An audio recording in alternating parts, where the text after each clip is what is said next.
that we can give to our community for really not much effort, and this is something really worthwhile. So what we're asking for today is the council's support, approval, and input on a driveway improvement project. What we're asking for is to add an exit driveway to the library's front lawn. So as it currently is now, there's a two-way driveway, but it's pretty much a one-car width driveway. And it's both entrance and exit. So what that does is it gives us a few issues with safety and accessibility that I think that we can solve for today. So with safety in mind, keep an eye on the current width of our driveway, which is 16 feet wide at its narrowest point, which I know technically, if you're residents, is a double width driveway in New Providence, but we're not residents. People aren't pulling into the driveway to unload groceries with a freeway. They're driving through to get to the library, and if one car is pulling in and another car is pulling out, we have a lot of back and forth happening.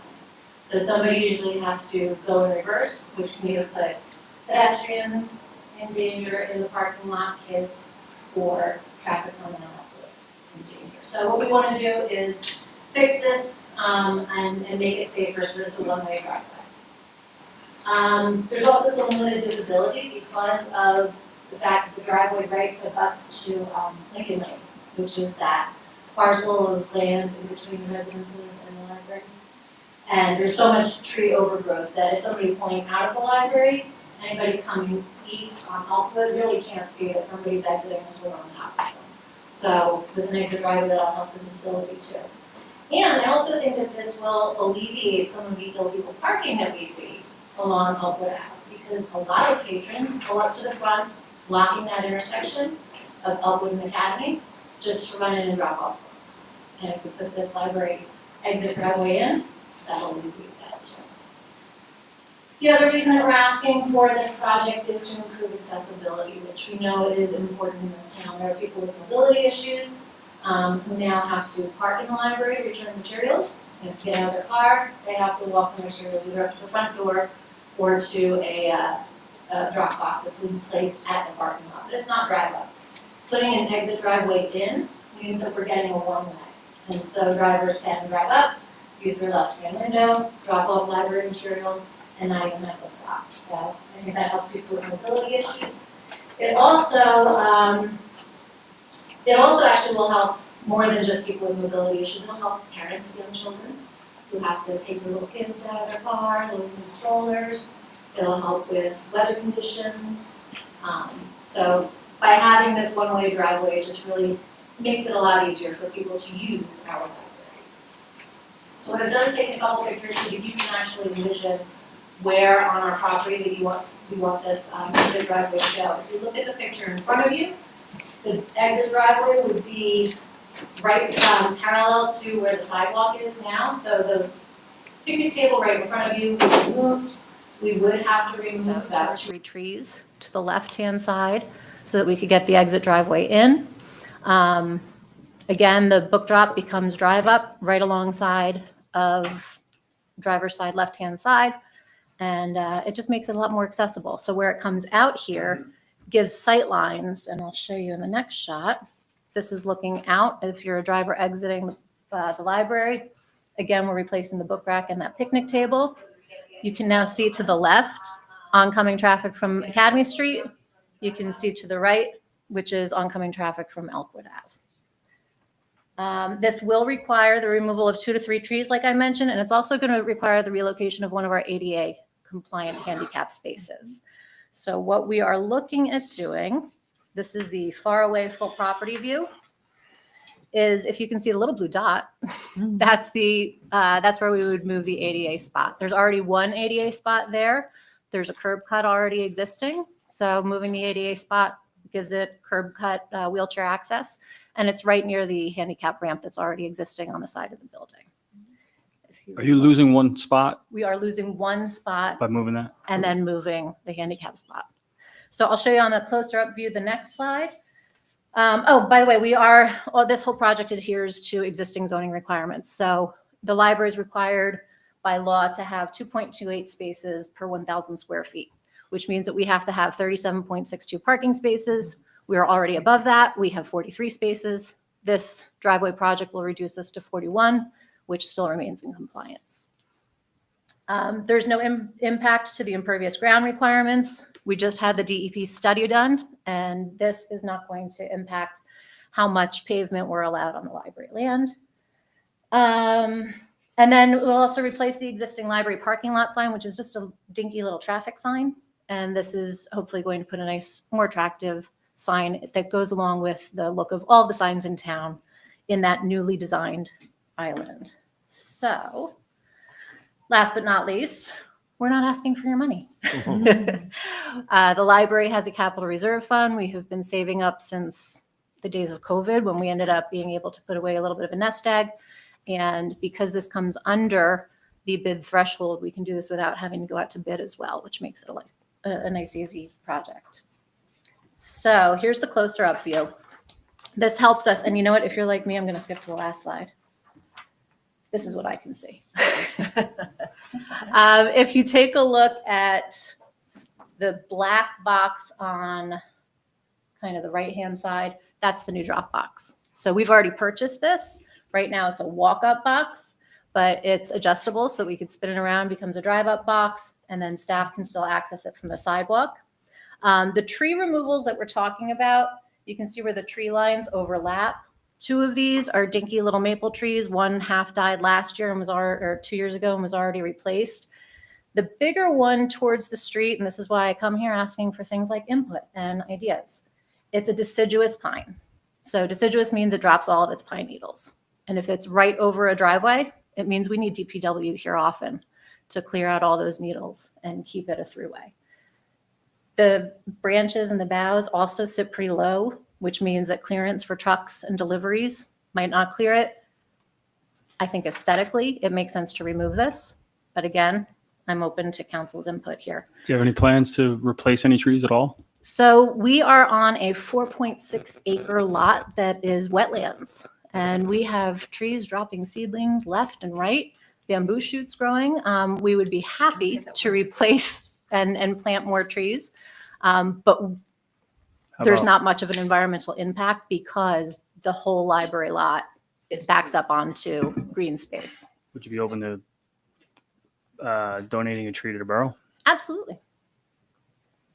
In fact, one of the things that I had joked about, but doesn't have to be a joke with Historical Society, is if one of these trees has to come down, we could always give them a shingle with a sign made from a historic tree and give a little nod to some of the history that as we're removing things. But you already put it in the universe.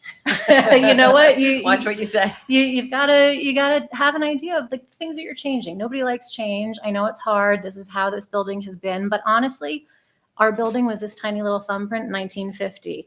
It grew in the 1960s. It grew again in the 70s. It grew with the last renovation in 2004. Growth happens. This town is changing. Our infrastructure needs to grow to reflect that. And traffic patterns, we all know, have changed in Providence. So I think this would alleviate a lot of that. So that's the basic gist of this project. You can see all these engineering drawings have handled all of the specs. Biggest question. What questions do you Biggest have? question. Well, I think, looking at this, anybody that's gone to the library knows Terrible. that entrance and exit is an accident waiting to happen. Yes. I think this is a no-brainer, really, and I think it's gonna be a nice upgrade to the facade anyway. My biggest question would be, did you speak to Dan, and what do the police have to say about adding an exit and entrance? Are they okay with that? So I have not specifically spoken to Dan. I spoke with Keith Lynch instead. Okay. And again, his concern was, should we have the entrance on one side, the exit on the other? Which way did it make the most sense? And he actually liked the look of this one because, again, sight lines from the exit are what's important. And you want exiting traffic to be able to see oncoming traffic from Academy. It does follow the distance requirements. I can't rattle them off the top of my head as far as how many feet from the intersection, but it's definitely clear of that. So there's no concern about having a driveway too close to the intersection. Stacy, are there bike racks for kids? Yes, great question. So what we did is the bike rack that currently exists here, I'm going to swing back here in this view, we're going to move that. And what I asked the engineer, originally he had wanted to put it, whoops, I'm going too far. he had wanted to put it along the exit driveway. And the truth is of how people use our library, we have a handful of adults who park in those bike racks, but the majority are kids. And what they do is they litter the library's front lawn with their bikes. They're coming up off of Elkwood by the sidewalk. So in this drawing here, which is kind of hard to see, but I don't know if I can zoom in that much. You can probably see it on your paper copies. Yeah, maybe the big one on the end. Could you see that? Is it better? On the last one? No, it's cut Okay. off from there. So where they're going to put this, actually, no, you can see it. So on the very right next to the diagram of the sign, Mhm. they're going to move the bike rack in between one of the trees and one of the benches that's there. There's a curb cut, so bike riders can come off of Elkwood. They go maybe like 15, 20 feet up the sidewalk, and the bike rack is right there by the front entrance. Last question for me. Is Sure. your sign lit as well or no? We do not currently have a lighted sign. I don't plan on Okay. asking for lighting. Just curious. We are next door to residences, and I know that there's some requirements there for lighting. At this stage, no, not part of our ask. Not needed. So just for Reflective clarification- lettering is what we're after. So because I can't really see that far away. The box, the deposit box is where the arrow's pointing. Is that where the box is going to be? No, that's the black box. The If black you can look here on that Oh, up solid there. black box, Oh, yeah, okay. that's where the drop box is. Okay. So And you're we're on coming the in way the out. existing driveway. Mhm. The turning Yeah. radius is more than what is required. I think it was something like it could have been a half size donut hole, and this is so much wider that no one's going to have a hard time pulling around. So they pull right around. They can line up, and that's where we lost those two spots is where they Yes. line up Yeah. for that drop box. We could have moved the drop box further closer to Elkwood, but that would have required more sidewalk, more impervious, pavement on what's now lawn, and this makes it convenient for staff as well. So if somebody's dropping a book in, is somebody able to fit around them still? Yes. Perfect. Well, actually, no, not necessarily fit around them. They probably could because it's Mhm. the same Yeah, it width. looks But like- honestly, it's a quick drop. So It's think of it like an ATM lane. Yeah. If somebody's dropping something, Yeah. you have to wait for a few seconds. It's not like there's an interaction happening. I And think where it's would great. And where are you putting the picnic tables? So the picnic tables will move to the other side of the library lawn. So on the eastern side of the front walkway, which is all open space right now. The picnic tables will be in the sun, but we typically have library programming on the shaded side of the lawn where the Eagle Scout bench, that surrounds that giant oak is, or that's not an oak, that's a pine. But at any rate, we don't really want to lose that shaded area, but the picnic tables can be moved. Do you have an idea of how long the project would take, and is it going to be disruptive to patrons? So that's a good question. I don't have an ETA on how long it would take. So we do have the contractors who have given us our estimates. First step would be tree removal. Second step would be excavation. Third step would be paving, and then final would be cement and curbing. I can get you those as soon as I know from, the I mean, do you have a plan contractors. as to what to do with people? So when that's over? my best guess and the goal, and when we were talking with our contractors, is would our parking lot have to close? And probably on tree removal day and excavation day, the answer is yes. However, some of the work can be done while that current existing driveway is two ways and can continue to be two ways. So it won't be entirely disruptive. There may be a couple of days where the library parking lot has to close. In that event, we would ask the borough permission to have staff either park on Elkwood on the street, maybe share a couple of municipal spaces so that we could open the staff lot to the public. Oh, okay. Oh, Yeah, that would be a good idea, the staff lot. So I'm sure the vendors are going to want to stage in your parking lot, but or on Elk. Gigantic trucks and whatnot. And you have an entrance on the side We do. of the parking lot too. So even if, it's disruptive to the people who park and want to walk into the front, they can Right. get in on the side now. As long as we can keep the existing driveway open and accessible, yes, the whole back of the parking lot would still be usable because I don't think they'll be taking up the entire thing. But like I said, there may be a couple of days where we've got to close it all off and we just direct people where to park. And you mentioned I'm a tree person. So you said there were 3 trees you're removing or 2? We could do 2. I would prefer 3.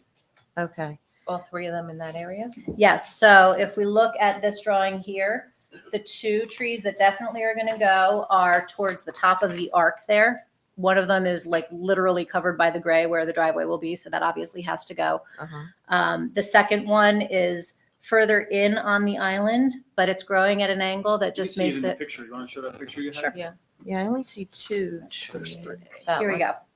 So yeah, the three pictures right here in the picture are the ones that we would like to remove. Oh, okay. So one's almost like a double tree. But I mean, it's No, there's Yeah, actually, there's a different picnic table in trees. between those. That's not Yeah, connected. I think it's an optical illusion. It There's is. Oh. one- There's There's two one different towards The one in the street, foreground. towards Like- the parking lot, and then they're a one triangle. below. Yep. I got it right. Form here. a triangle. And those are the three that we would like Oh, to I remove. see. Yeah. Okay. That one. And which is the deciduous pine? The one closest to Elkwood. Oh. Farthest away Oh, in this yeah, picture. yeah. Okay. The driveway will come really close to that trunk. It, like I said, it can remain, and we are Seems like a very open, you know, wide to council's opinion here. But I do foresee down the line some things as far as, like I said, every year when I first started working in the library, the first year that the pine needles dropped, I'm like, oh my God, the tree's dead. Mm, It's not dead. It's deciduous. It's meant to drop them, and it drops a lot. right. It drops piles and piles and piles of needles.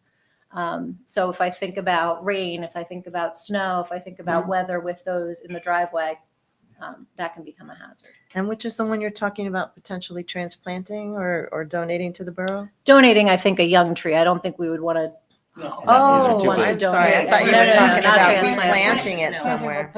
One of the baby Yeah. trees that's growing in the back. Got it. Okay. And honestly, like our little ornamental trees on the eastern side of the front lawn where the picnic tables will move to, those don't necessarily last that long. Maybe instead of an ornamental tree, we plant something larger to be a future shade tree, Mhm. which is something that could Yeah, I replace would, this. instead of giving it to the borough, I'd rather see you do it, put it on the library grounds. Yeah. On the I- eastern Yeah, on lawn. the eastern side, yeah. And Put how, some shade. how wide is that driveway, the new proposed driveway? I'm sorry, I'm not. So they're all standard zoning width. I don't even know if I can see this up Probably close. 16. Let's go to Because the you said last these one, ones which 15. is It says super, 15. Okay. super zoomed in. This is 15 point, I don't know if that's a 0 or a 6, but It yeah. looks like a it's 0. And you said the other side was 16. At its narrowest point, I yes. think, Stacy, you're basing your whole concept on safety. I mean, Right. and so That's the idea. I'm okay with the trees, all three going, just because. Just plant one on the other But side. I'd I like would, to I would explore definitely want planting something more, else but yeah. replaced, yeah, somewhere else. I appreciate Where's that. the sign going to be? I'm sorry. So the on sign that would go tree is- on this island. If you can see where we're looking right now, Yeah, yeah. you see that little black That's perfect. vertical line. Mhm. It would be a sideways facing sign, so it can be seen on Elkwood Ave, either from the eastern or the western exposure. And if I go back here, there's a little diagram showing the basic design, white posts, dark colored background, a shingle for the Historical Society, and a shingle for like an event that might be happening. Historical Society is going to be. The Historical Society will be thrilled. Yes, I can predict that. Is everybody on board with this? Yes. And plant the tree on the other side? Sounds good. Sure. You're in. All right, We're I love good. it. Thank you. I thank you for hearing me out. Thank you. And thank you for what you do across the street, you know? It's come a long way. We're still trying to come even farther, but I know you are. there's a lot happening, and I mean the library is seeing something like 80,000 people a year now, and these are numbers that we haven't seen even like years before COVID. Yeah. So it's a sign of how much the town is growing, how vibrant the library is to the community, and this is just going to help that. So thank you very much. Thank you. Thank you. Thanks, Stacy. All right, have a good one.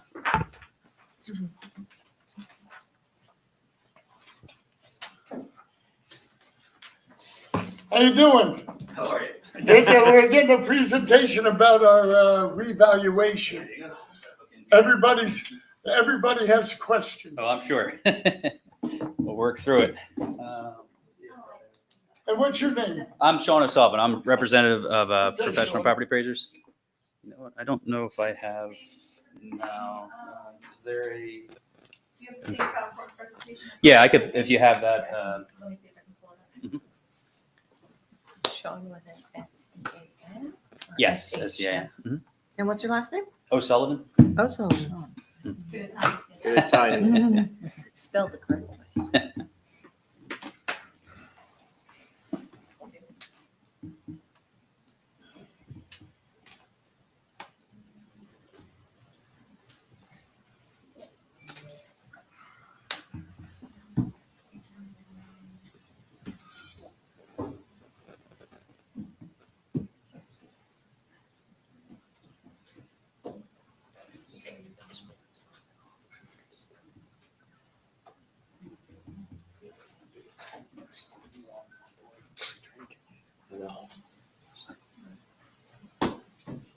We need the theme song to Jeopardy.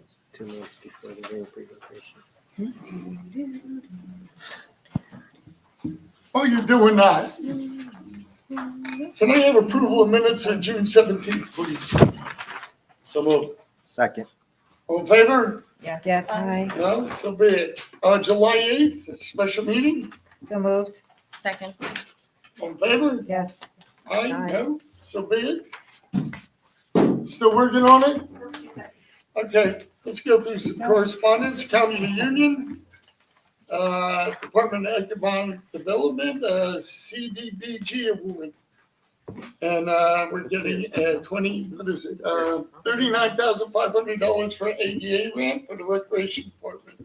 City of Summit, Planning Board hearing, Deidre Renahan, Greenway about the Toll Brothers. Patricia Miller, the filming, No Kings Rally. NJ Division of Taxation, formal certification map. Catherine Rottenberg about action line submissions. Andy Kowalowski for drainage complaint. A lot of him. Planning Board for 121 Chandler, Board of Adjustment for 53 Maple, Union County Board of County Commissioners, public notice September 4th, meeting cancellation. Union County Utilities Authority, tipping fees for solid waste. It went up, let's see, 129.52 per ton. Actually, when we first started with them, they go up, the increases have been moderate every year. Helena Beswick complained about the bamboo ordinance. Summit Speech School, request for sublease. Union County Open Space Recreation Trust. They're allowing, $1 million in matching grant dollars, and we always get like $50,000. Same thing.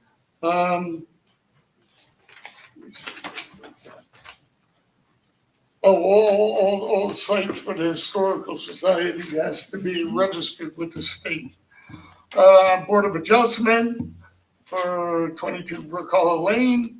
Fire Department Junior Membership, Cody Medeski. Certificate of Award for General Improvement Bonds. And we received 13 good faith wire requests. And Sharing Network, permission for the 5K race on June 7th next year. Anybody have a problem with that? Nope. And that's all we have for communications. Any comments? No. Seeing none? You're up, Sean. Okay, sounds good. Got rid of a lot of business. There you go. Yeah, so I'll just go through the slides and then we can open up to questions if anybody has any. I'm sure there'll be some. All right, so reevaluation.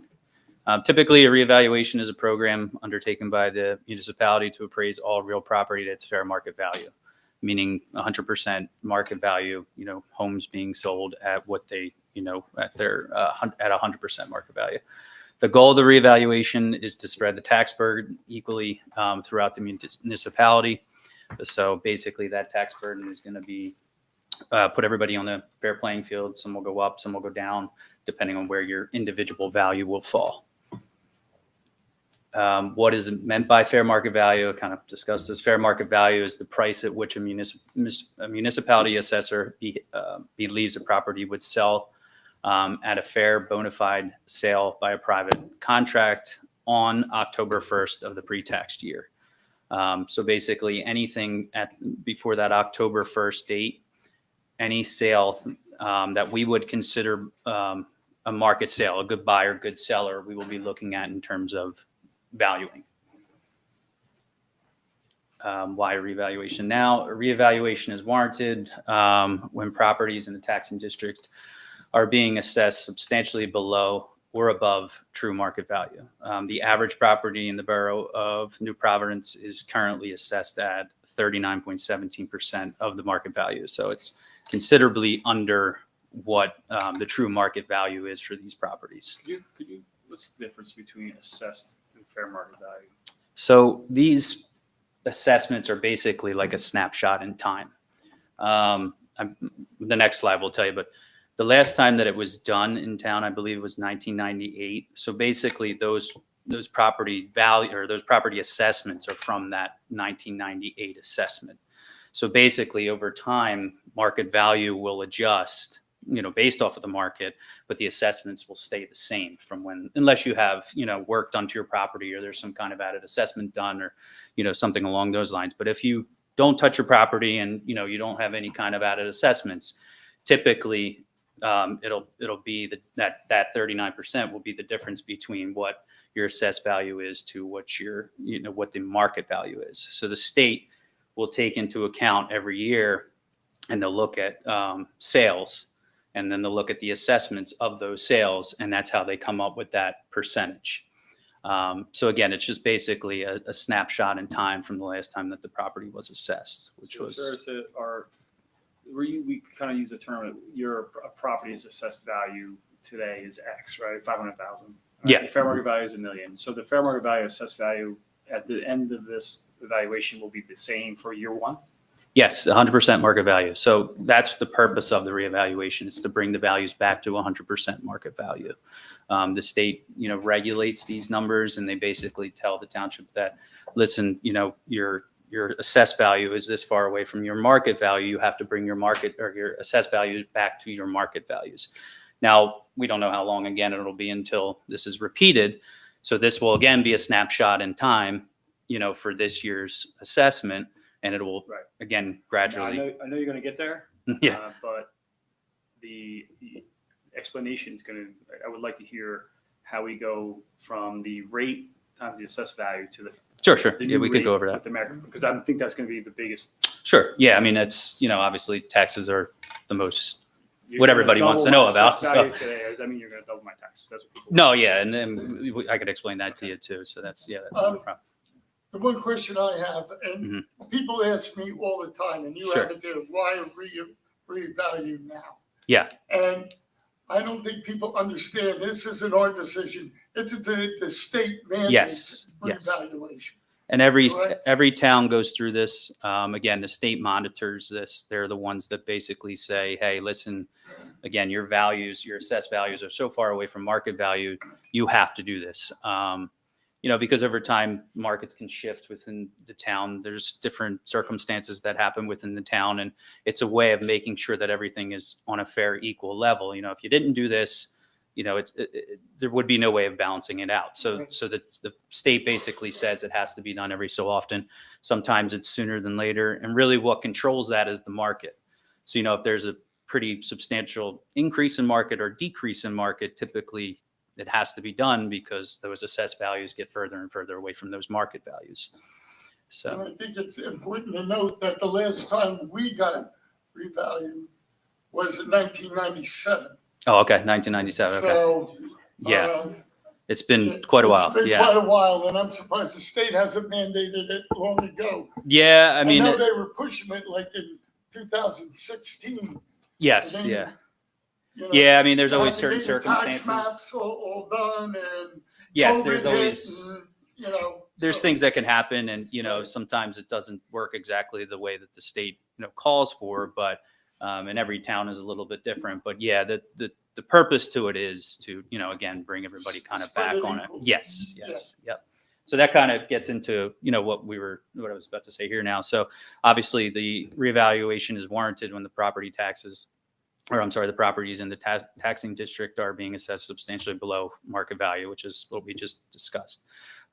Again, it's only at 39.17%, and the last time was 1997. You said, yeah. So Yeah, I apologize. I don't want to step on your. Yeah, no problem. I mean, I'm happy you guys are coming in. Very excited to work with you.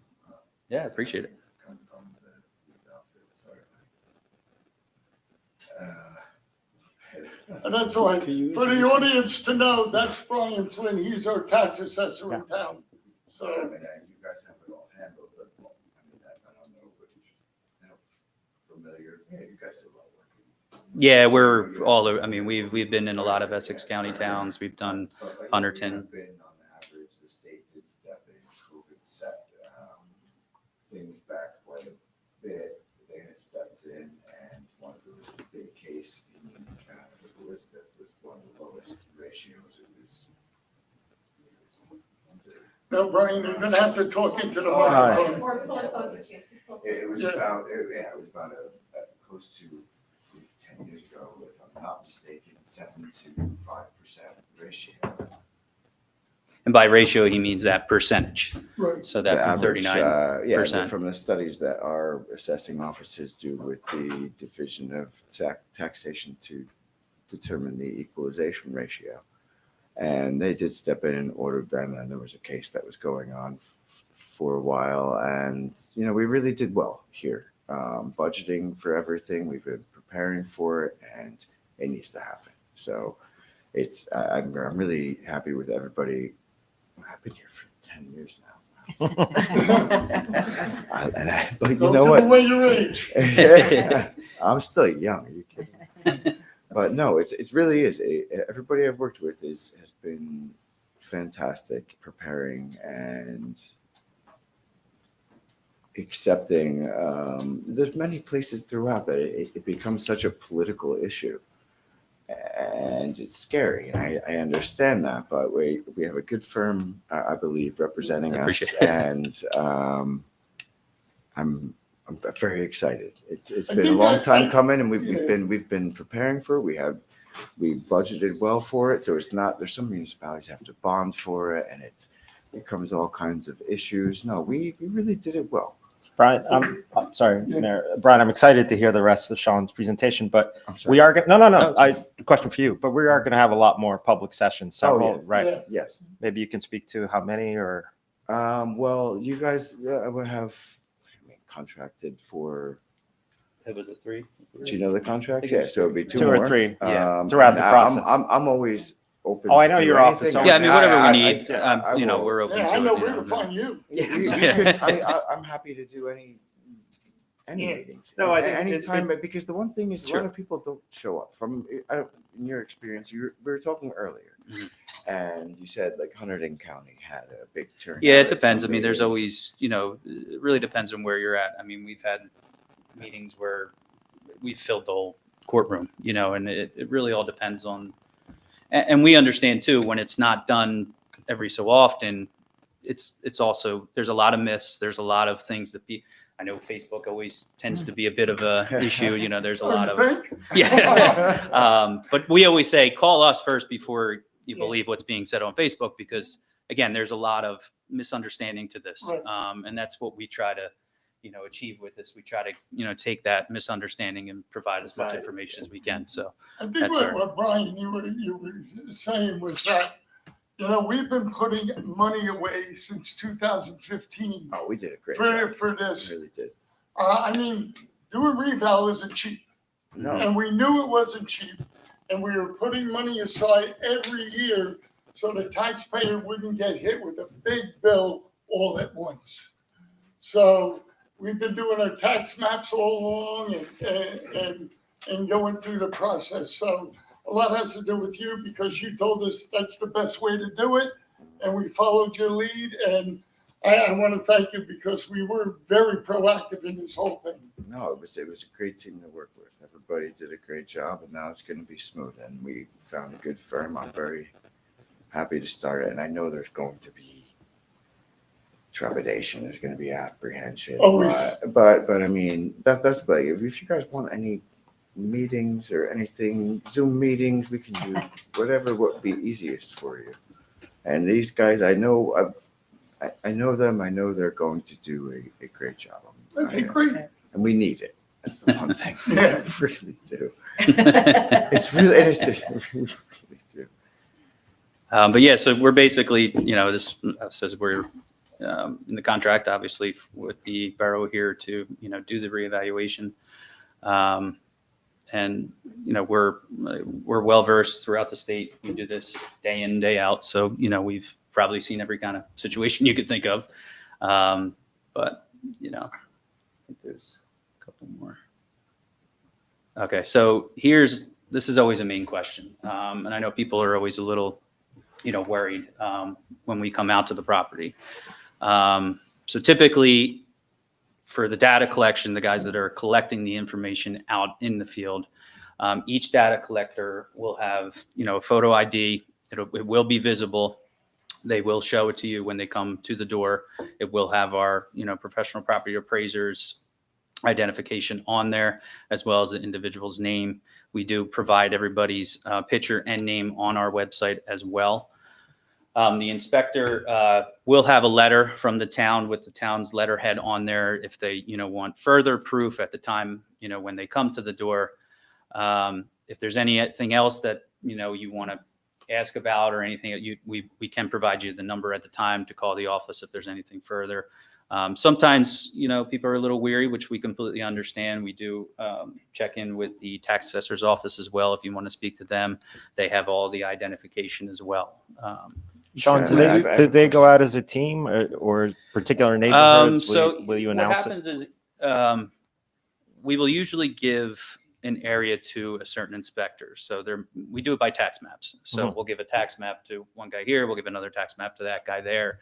And they just follow through with those tax maps. Do we announce ahead of time they're going to be working? We do provide the letter that does go out. Okay.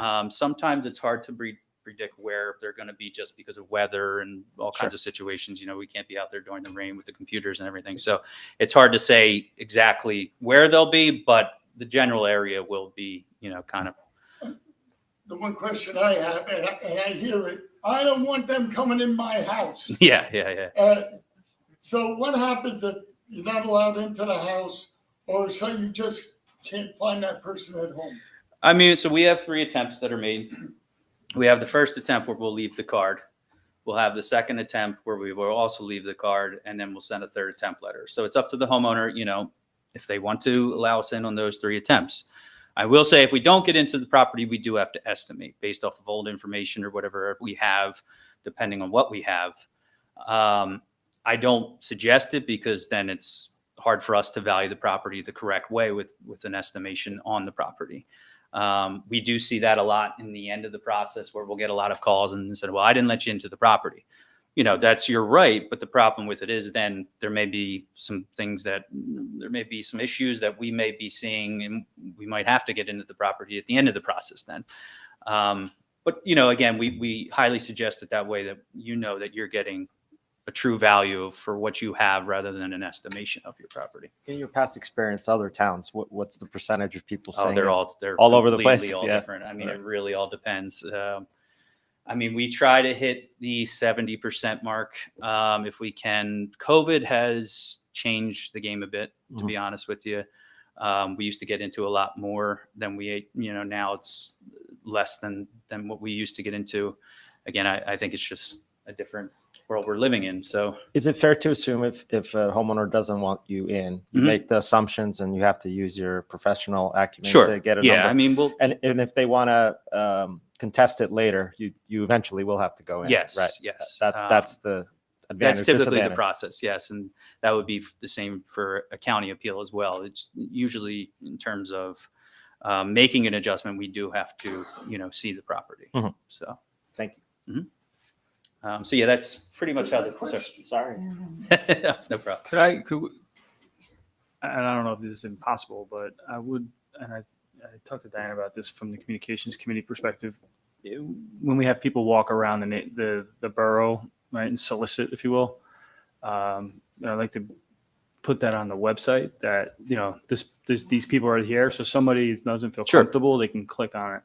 We typically will use I don't know if we have it up there yet, but we usually put our website with a link on the township website. And like I said, everybody's pictures and names are on our website. Yeah, somebody gets if I got a letter and I say, go to this website to find out who's going to be there, and I go to the website and I see John Smith and John Smith shows up, this still doesn't give me comfort. Sure. Yeah. If I go to the borough website and I see that they're soliciting in the area or whatever, and I can click that link and I can see that John Smith and there's this picture, I probably feel a little more comfortable. Yeah, and that's why we try to do it through the actual township website because we know that it's it's a little more looking as well, Okay, you know, good. so. Good. It adds Like credibility. I said, Yes. I don't know if And it's also with pictures. with the of website or not, but I inspectors think as that would be well, good yeah, so, added so it security will for be a some people. way, yes, it will be.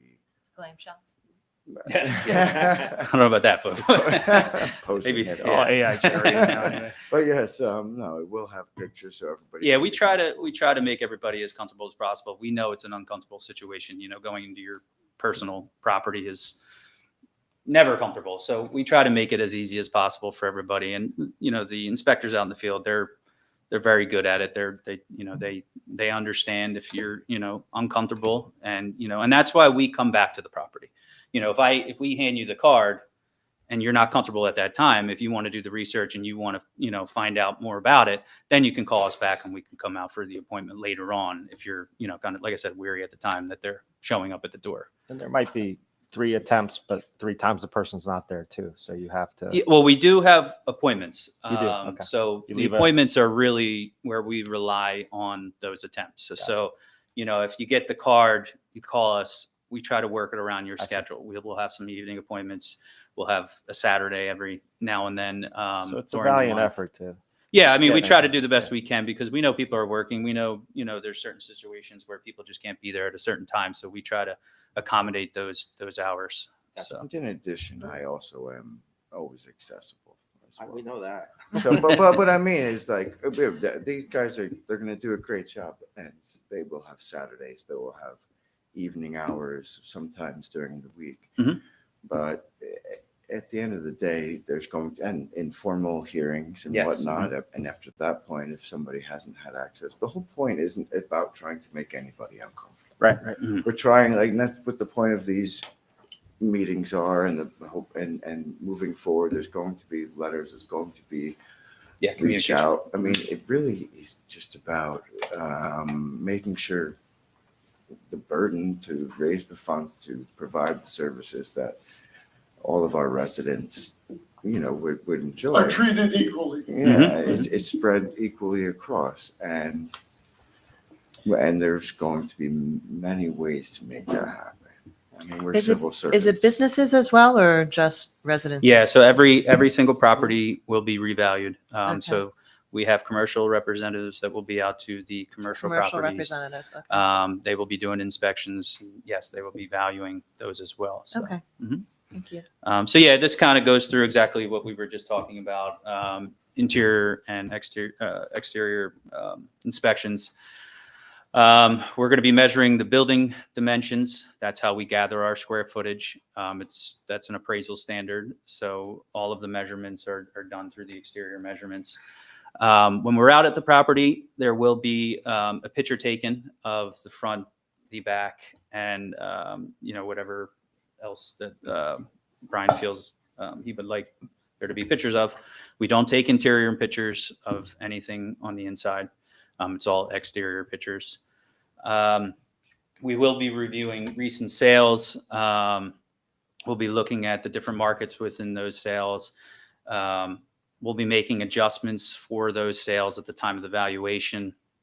And again, we'll be doing that as well with the commercial properties.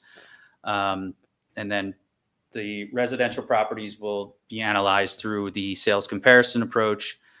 We will be looking at comparisons to each individual property and trying to determine, you know, what that value is from those sales. And that's, again, an appraisal standard that we typically use throughout the process. May I chime in as well? If you happen to hear from any residents as well, I'm assuming you do, it's the same system. You send out a letter for a neighborhood or a VCS.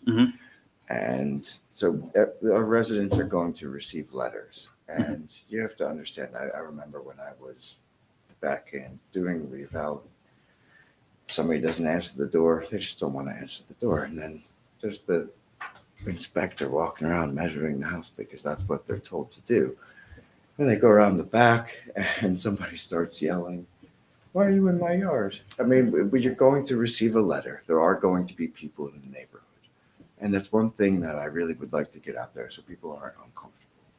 I mean, there are going to be people who are, the inspectors are going to be directed to measure the exterior, even if So if you have a problem with that, or anybody who owns property in our municipality, when you receive that letter, you can call us up and you could absolutely say that. And that is something we can address and let the inspector know. You also want to make sure that they're not uncomfortable and doesn't create a situation that has too much. So Brian and Sean, anxiety, if that makes sense. when the inspector comes, first they want to knock on the door, right? Yeah. And get permission to, Yes. whether they come in or not, but then they explain that they have to measure. They're not just going to show up and start measuring. No. We typically, no. Then if nobody answers and say you were Yeah, not understood. home at your home, Yeah. they're at your particular property, they're going to Correct. measure it to make sure. Yeah, we will do the property- exterior measurement. Now, again, if the homeowner isn't comfortable with that, we do ask for them to call us and tell us we are not comfortable with that. Right. We will make a note within the system, and we won't send anybody out to the property if you don't want somebody out to the property. We're pretty good about that. Obviously, if you don't want us out there, we're not going to push that. So we do ask that beforehand. We've been talking about this for a while. A lot of people are aware that it's happening, and I'd imagine once the letters start going out. Oh, believe me, I don't think they are. It's amazing because you were even at a council meeting. I just want to interject here and let everybody know that ahead of PPA coming out to do anything, we will be working together to make sure that residents are very well aware that it's happening. There'll be a marketing campaign. We'll, send it to the newspapers. There shouldn't be anyone left that doesn't understand that this is happening before they start. Sure. Yeah, and this kind of goes into what we were just talking about in terms of the data collection and what they're looking for when they're out at the property. Typically, we do ask though the homeowners, if there's any kind of valuing questions or if there's anything, more than just data collection questions. The data collectors don't really get too much into the valuing of the property. They're there to just basically collect the information. If you have any further questions about, again, valuing or how the whole process works, we do ask that you call the office. Either myself or somebody from the office will get back to you with more specific answers. The data collectors are, again, more for just collecting the data and the information out in the field.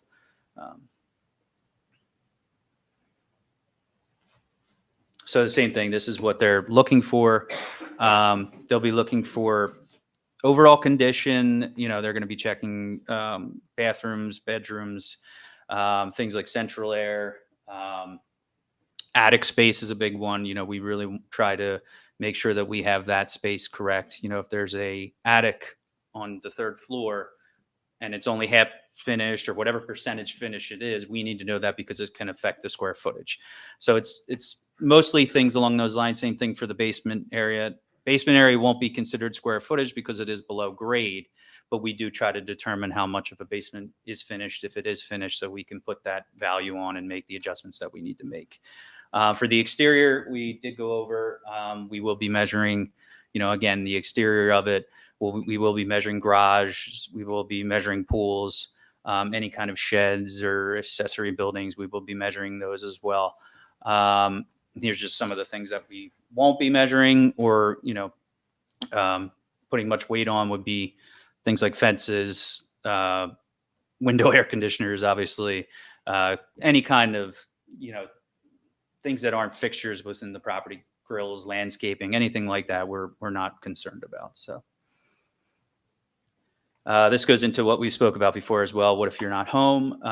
Again, we'd be leaving the card with you for the first attempt. We will come back for the second attempt. At any time, you can call us for the appointments and set up, a time that's convenient for you. And again, if there's anybody unavailable to inspect your home, we will be estimating. So we try to get in as much as we can, but obviously there will be quite a bit that we won't. And we will be estimating for those that we don't get into. This is the biggest question that everybody always wants to know. Will my taxes go up? This kind of goes into, what you wanted to know. This is always, again, a balancing act. The purpose to this is to equalize. So what happens is when the values go up, the tax rate comes down equally. And basically, it is redistributed depending on where your individual value falls. In theory, it's supposed to be in thirds. You know, a third will go up, a third will stay the same, a third will go down. Sometimes it doesn't always work out that way, depending on, you know, where the values fall. But to answer the question, it's really based off of, again, where your individual value falls in comparison to that average adjusted value of the township. So if your individual value goes up higher than that average adjustment in the township, you'll see an increase in taxes. If your individual value is somewhere around the average adjusted value, it'll stay about the same. If it is below that average adjusted value, then it'll see a decrease in taxes. And that's how it's redistributed. So there's always some guaranteed to go down in taxes. There's always some that'll stay right about the same. And there's always some that will go up in taxes. And that's really how it's redistributed. So to put that a different way, Mhm. if the average was 500,000 Mhm. and my house goes up to 1.5, it went up 2x, right? yeah. Mhm. And my neighbor's value was 500. His value went up to 1 million. Mhm. Went up 1x. My rate will most likely be going up versus his rate that may, if that's the average, stay the same. Well, the rate will be the same throughout the town. No. You're saying the total percentage of value increase. Total taxes, right? So if my Yes. value goes up Mhm. more than the percentage of his value going up, I'm just trying to put it Yes. differently than what you just said. Yeah. So I'll give you a good example. Let's just say the township went up 50% on average throughout the whole town. Now, let's just say you go up 60%, you're going to see the increase in taxes, where maybe your neighbor will go up 70%. They're going to see a higher adjusted tax increase. Now, maybe your other neighbor might go up 40%. They're going to be lower than that average, that 50%. And again, I don't know what the numbers will be, but this is how it works. They're going to see a decrease in taxes. So it really depends on where that average adjustment is to determine where you're going to fall within your tax adjustment. And that's basically how it plays out. So you can almost guarantee, based on the assessed values that haven't been done in 20, Mhm. 30 years, everyone's value is going to go up. Well, you're at Right? 39%. Right, So right. yeah. So I'm just trying to alleviate questions and Sure, concerns yeah. from residents, right? Mhm. The values are all going to go up, Mhm. but that doesn't mean everyone's taxes are going to go Well, up. that tax rate has to come down. That's right. Because if the tax rate didn't come down and you get the tax rate, then yes, everybody's taxes would absolutely go up. Right. But that's not the purpose to this. The budget will stay, you know, there's Right. going to be a little adjustment within the budget for, you know, what it needs. But the overall budget will stay close to where it's at. So what the purpose to this is to basically say the budget's here, the values go up here, but that tax rate has to come down. And you just divide those two numbers out. It's the budget and then it's the overall value. And you take that and that gives you the tax rate. So that tax rate obviously has to decrease as much again as those values are increasing. And that's how that works. It's a pretty simple formula when you look at it. And then you take that tax rate and you take your new value, you multiply them together, and that gives you your new tax. And that's how basically it works. So. Are are residents going to be made aware of, not just, I see that you're going to be sending a notice Mhm. with the new assessed values, but are they going to be made aware of, like, your new assessed value is above, below the average, you know? Yeah. So what we send out a letter at the end that will give you your old value, your old tax, and then it will give you your new value and new estimated tax. Now, as an appraisal company, we don't deal with the budget. We don't deal with the actual taxes themselves. We're just here for the appraisal end of it. So we take the previous budget and we estimate off that previous budget. We can't give you the exact number, but it'll be fairly close, obviously, because of the cap that the budget has. But to answer your question, you'll know if you're going up in taxes if you're higher than that average. If your taxes really aren't moving much, then you're probably about that average. And, if you're seeing a decrease, that means that your value didn't increase to that average. So you could kind of see based off of where where the letter is explaining your tax adjustment to be. So it's public record, right? Like I can go on Mhm. and look at the assessed value of every house on my block right now, right? Mhm. What they paid in taxes over the last 10 years, whatever. During this process, will we have any vision into what our neighbors are being assessed at? So at the time that we're sending these letters out, There will be something called an informal review process. We do open it to the homeowners to basically provide us information if they feel that the value is too high. And we take that information in, and at that point, we can adjust the values. So it's a working file. We typically don't provide the new assessments until everything is finalized and passed back to the assessor, just because, again, it's a working file. These numbers can change. I'm sorry, may I jump in? I know Yeah, sure. there's many residents I've spoken with in my time here, and I've reiterated time and time again, it's never about comparing your value, your assessment with another property. It's what your property would sell for. When you start sitting there, you're going to go down a rabbit hole that's not necessary. It really is, you need to consider what your home will sell for. So the informal hearings, we will ask for comparable sales. So, in terms of other people's assessments, basically what Brian's saying, you wouldn't really compare your assessment to your neighbor's assessment because there could be differences. There could be, There's many things that go into Yeah. So we ask that you look at comparable sales and try to determine based off of those comparable sales, does your value make sense? And that's at the informal hearing. That's what we ask for you to provide to us to determine whether we can adjust that value. But yeah, to answer your question, once they're submitted to Brian, everything is open, everything is public record, everything can be looked at, and you can see it for yourself. Brian, if somebody did an addition on their house in the last few years, obviously they get reassessed. You see what happens. What's that type of? You would think that number is somewhat accurate, the assessed value. What would you consider? Would that person go up, go down, or it just depends on? I think I understand what you're leaning towards in the question. I think I had touched on this one of the last times I was here. We do have one of the lowest coefficients of deviation in Union County. There is a lot of uniformity, and that doesn't necessarily mean anything. I think we've done a great job in maintaining a good balance, and there are certain pockets here and there, and it's too soon to really speculate. Okay. Fair enough. But whether or not it was a recent addition or even just certain, I know there was. Maybe I'll rephrase the question. There was unfortunately some residents that they got bumped up a little bit more for a project that they didn't think the cost, met the value. I think the biggest thing is to find, I shouldn't say find, but identify if somebody did do something without pulling a permit, or that's added value,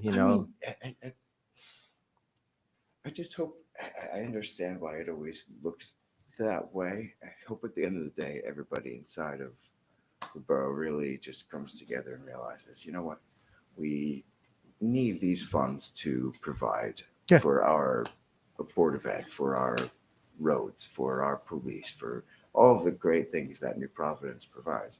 And everybody comes together and really just helps it ease into, keeping the community the way it is. Well, I think I agree with that if everyone's taxes remain the same. Yeah, I mean, To God's ears. in terms of that, though, the like, thing is, it's the state legislation. We're an ad valorem state, so and we have to follow that legislation. Yeah.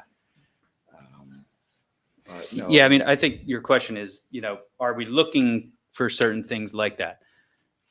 In reality, we're not. We're just going out to the property and we're trying to determine what's there. What is on the property, because that is the value. It's not so much, we're going to find all of this extra things. That it's not but one would assume the value, if you go in and your previous record says no finished attic. Yeah. Now you find a bedroom and a bathroom up there. The value has to go up because you've added a bedroom, right? Yeah, the square footage will. I mean, square footage maybe. I mean, value is not necessarily. Yeah, you're not comparing it, though, right? You're not going into a house saying this house has this. And we're not too you're going concerned into with the that. house saying this is 100%. what it has. It has what it has. 100%. we're just trying to Yeah, it determine. has what it has. So if you finished your basement 20 years ago and you didn't tell anybody, the chances are, that's not our concern. It's not a big deal. Really, You just now have we're a just the finished appraisal basement. company. It's part of so the fair value of your house. Yeah. And it's only fair that whatever that fair value is, that you pay your taxes on it. What we just want to know, what's there so we can give you the appropriate value. That's really all that we're trying to determine. It's, it's not to catch anything or do it. It's just, is the data correct? Yeah. Because again, I don't think people even realize a lot of these numbers in terms of square footage, or it's used outside of just this process. Real estate agents use it, appraisers use it. It's a public record. So when you go list your property, the real estate agent is going to go look at the public record, and they're going to determine, okay, this is, let's just say 1,600 square foot home. Now that may be wrong if we don't get into the property. The whole attic may be finished and it might be a 2,200 square foot home. Right. So now the agent is taking a number that's not correct, and they're going to compare it to the wrong sales, and it might do an injustice to the homeowner that's selling the property. So again, all of this trickles down from what work we're doing, and we're just trying to make sure that the information is correct for not only our information, but everybody's information. And that's, that's kind of what we try to achieve with the process. So. Okay. Any more questions? Yes, finish his presentation. I think we covered it. Probably got off of it. Sean, on the commercial side, how does that, is that kind of a similar? So there's a different valuing process with that. We use an income-based process. We do use a sales comparison approach with the income approach. That's a little more in depth, to be honest with you. There's more forms and things to fill out from the businesses.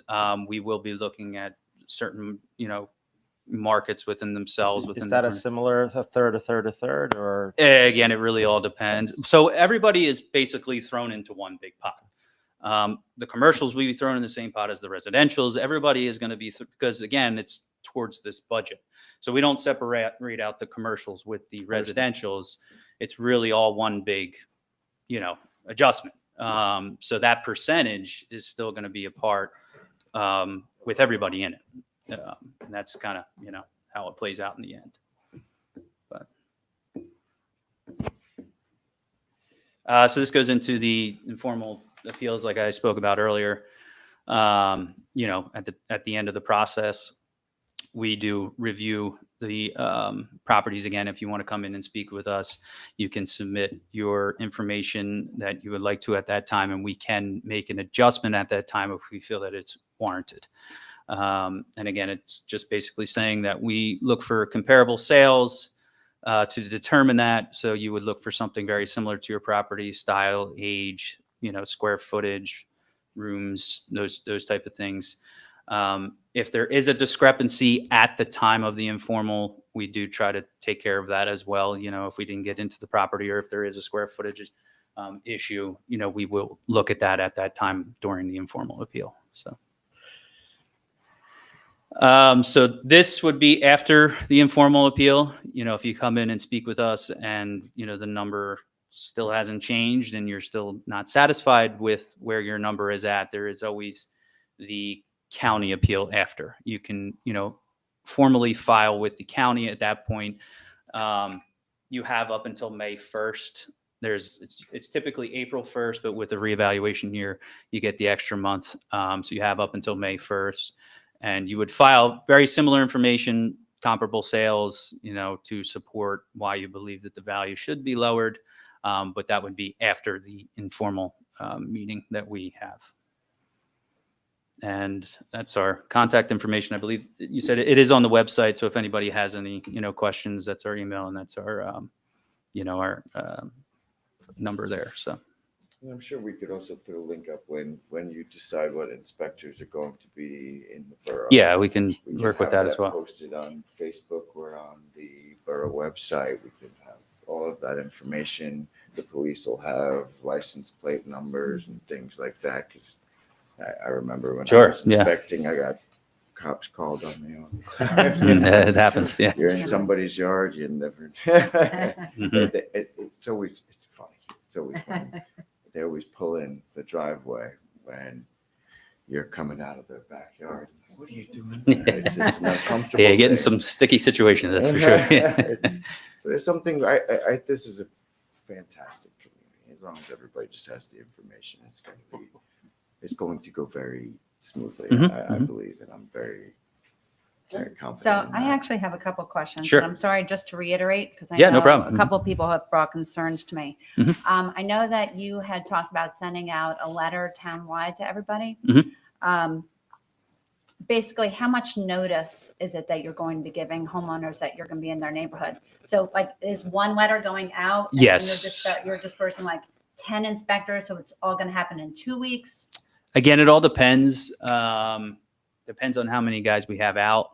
You know, when we send a letter out, you might be one of the first right after the letter, or you may be on the other side of town where it might be a month or two before you get there. We do suggest that, you know, if you want an appointment before we're out at the property, you can call us and we can come out. You know, that is an option. You know, if you want to call us and say, where are you guys at right now? We can do that for you as well. We can kind of give you an idea of what area they're working in. You know, whatever you need, just give us a call and we can kind of give you that information at the time. So in the letter, it will give you all of the contact information as well. I know we have it on the website, but it will have it on there. So again, don't hesitate to call. We'll give you the information if you know, if you So need it. even like a ballpark. So if you got a letter and Yeah. somebody's not coming for 2 months, I think that's more of a. It's a hard No, balance. It's better to say, oh, that- somebody's that's- coming in 2 weeks, or somebody's coming. Yeah. It's my intention is something to address with you guys once. I mean, it's, Yeah, I mean, it's and we've worked on with what's the towns before. What I was considering is a few different ways per neighborhood, and depending on the number. We have done of that before. inspectors, Mhm. and what the average would be.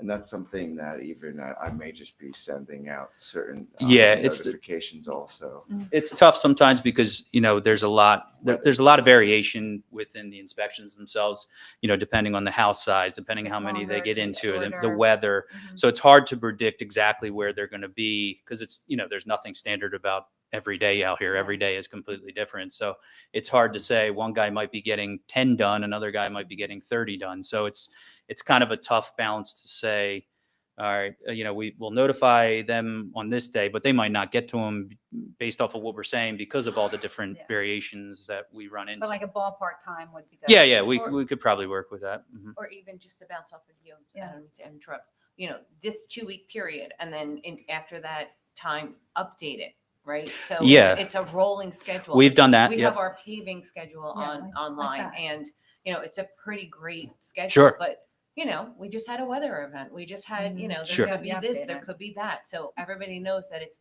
not set in stone. Yeah, and like we you could said. work with Oh, yeah, Brian on no, that I'm and gonna see if we be can. very Thank involved in the Yeah. process, and Mhm. I'll make sure Put some everybody's satellites in the updated cars. So with- we can- Tracker, there right? in 30 seconds. And your Follow Amazon Santa delivery. Claus. Yeah. And typically, what are your hours of inspection? We're usually out anywhere between 9 and 4. Now, depending on the days, sometimes if they are trying to get more, they might be out until 4:30, 5 o'clock. But usually you'll see them anywhere between 9 and 4. Monday to Friday. Yes. And then the appointments will typically go anywhere between 4 to 6 or 4:30 to 6:30, anywhere in that range. And then Saturdays will be a whole day of appointments if needed. So. For the follow-ups after the Right. exterior. Yeah. They will be doing exterior the first time around, indicated otherwise. And then do you ensure that the homeowner is home? Like, for example, people who have children at home. So I have grown children at home. I Mhm. would prefer to be the one Sure. at the home. Yeah. I don't want my daughter Julia taking you through the house. No, I don't blame you. For- Yeah, no, it's So no you can problem. make sure that the homeowner is the one. Yeah. taking you So, through? whatever you request, Mhm. you know, if you want to call us and say, listen, if I'm not home, please don't come in, and we can write the note in the system, and the inspector would see it and he would say, okay, I know I'm not supposed to go in, or whatever the case may be. If somebody's home, and just tell them, listen, I'll take the card and we'll schedule it when you're comfortable and when you're there. We can do any of that. That's no problem. That way So- too, Even people if with you their just feel children. like Oh, sick, yeah, even if absolutely. you Yeah, just we feel understand. sick one day and they happen to show up and you're not feeling well. Yeah. Hey man, can you come back? Yeah, we have no Or, problem coming back. We know there's a lot of different situations, and we try to accommodate for whatever really, you need. It's not supposed to be invasive. I think the key takeaway there is to call and Yeah. give any information that you potentially may have, whether you have pets or you have One thing I young do need to children, say, whatever. If everybody in the town called and tried to make an appointment, it would be Yeah, I mean, it would be very sometimes that terrible does for the inspectors. it does get a little Because, challenging. Okay, you do have to understand, the inspectors going out, and they're going, if you get assigned to a neighborhood, they're going house to house to house. Imagine them starting their car up every day. You have to be empathetic in that regard as well. They're not trying to be invasive and not trying to make this difficult for our residents, but also, I mean, they're walking house to house. If they had to do that all day to 4,000 properties, just left, right, and the other way. So, I mean, we have to try to work together to make this go as smoothly as possible. Will you ever use like digital resources instead of going into a house? Like say a house just sold, this year. At the time of valuing, we may be able to look at it. I mean, obviously, if we can inspect it ourselves, that's the I mean, you can main. see all the pictures online. Yeah, and if it comes down to it, Right? Like nice staged pictures. yeah, I mean, we like to have our own inspectors and our own information. I mean, again, if it's absolutely necessary, those options are there. But there could be a lot of variation within those, as well. Because especially with a property that's trying to sell, you want to make it look as good as possible, and you don't know what is being said, or you don't know if those pictures are much better than what is actually there. So we try not to take that into, we'll put some weight on it, but we like our own notes and our own information, just because, Yeah, so selling your house to your Sure. Yeah. selling your house to your children for $1 is not going to work. Well, I'm sure you. And you the should length see of that each- comic strip with the way your real estate agent Oh, well, yeah, sees the yeah, house, the way yeah. you view your house, the way your assessor views your Mhm. house. That's a different. Yep. The average length of each visit, it's like, what, It's 10 not minutes? long. Again, I think you saw on the one slide, they're really just trying to make sure that, the information is correct in terms of square footage, room count, and then overall condition. They're not going to be going in there and, saying, this room has new floors, this room did this and here. It's an overall condition rating. So, if your bathrooms are not redone and your kitchen is, they might put average throughout. If it's all redone, they might say it's in good condition. It's a basic condition rating. We're not sitting there picking apart every small little renovation or some. So anywhere between 5 to 10 minutes. It's not long. It's really not long. It's very quick. Okay. The outside takes longer, but you don't have to You be have to out there measure for it. that. Right. You can be if you want to be, but Mhm. typically we can do that ourselves. The inside is very basic. And again, we try to keep it as least invasive as possible. So, it is a very quick inspection, and, I'm assuming outside, you're just shooting with a laser, not. it not a all tape- depends. I not a mean, some tape guys, measure? they still use them. Really? Yeah, some guys still use them. I mean, it's dependent on the guy. Some of the older guys still use the tape, but So I kind of chuckled at the picture. I was like, they're not doing that still. believe it or not, yeah, there's still some guys I like the still old. Drag my tape around Yeah. every property. The wood fold. And I'm You not got your that assistant old. holding the other side. Hmm. And what is our timing? In terms of where we're at with it, We're just waiting on the Letters official and- letter from the state. Everything's Yep. The contract's approved. We need the application in. I don't know, Paul, have you worked on that yet? The official letter to the state. That's what I was talking to Krista Reed, and that's the only thing we're really waiting on. Our maps are good. They're ready to go. I guess Mhm. you said. yeah. Once we get the go, we'll be, we'll have the letters out, and You said the we'll be. letters late fall, and I think I saw that. What's that? I'm sorry. The letters were late fall? I would say sooner. Yeah, I mean, it all. Okay, Yeah. I just saw it on your slides. We have an opportunity. We do have an opportunity to have it completely done, I think. Yeah, I mean, we're going to work, once we get the go, we'll try to work, as quick as possible to try to, at least do the data collection, make sure that's out of the way. And then, once we get done with that, we'll start on the value. I would just suggest as soon as you're ready to send the letter, maybe the first public session should be kind of around that time. I mean, Mhm. this is terrific, but I think we need more Sure. more Mhm. people to get Yeah, out. no, definitely. Just from experience though, I've never seen that many people Real show good. up to one of these meetings, and they're Yeah. we are required to have them. And I don't know if it's always better to have whatever you guys can do to get it out to people, Absolutely. just to make it easier and have people show up. It would be fantastic. I've never seen a huge turnout. Don't Okay. jinx it. Thank you. you. I would Brian. actually, I would very much like it. I really, I would. It would be wonderful. Thank you, Sean. Sure, Brian. absolutely. If anybody has any Appreciate it, questions, let us and- know. Yeah, Mhm. thank you. We're gonna have how many more sessions? We have to- Two, three, two for the public.